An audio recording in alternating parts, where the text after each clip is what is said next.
When it comes to the economy, there's a disconnect between how it's doing on paper. It's hard to fight it, and we don't really see anything getting in the way of the positive momentum. And what polls tell us about how people feel. We're still paying extremely high prices, sometimes 3 or 4 times what we used to pay. Americans say their financial situations are improving, according to monthly nationwide surveys by the Financial Times and University of Michigan. But when it comes to meeting personal expenses, more say they're surviving than thriving. Views of the overall economy also improving, but still far more negative than positive.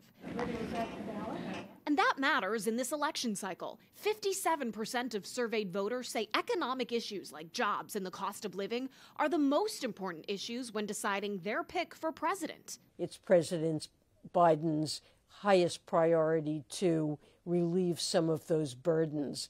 But since the pandemic, the average American household is better off. Some of the president's closest advisors acknowledging the pain that many Americans are going through. Tom Perez, former DNC chair, now senior advisor to the president, says, "We recognize we still have a heck of a lot of work to do."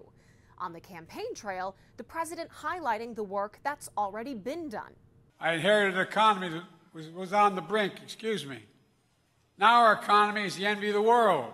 An economy inherited from former President Trump, now recovered from the pandemic recession with the strongest job market in decades. But more voters say they trust Trump to handle the economy, which Trump allies are seizing on. And we went from stable prices to record inflation. But both Biden and Trump have work to do. 20% trust neither candidate.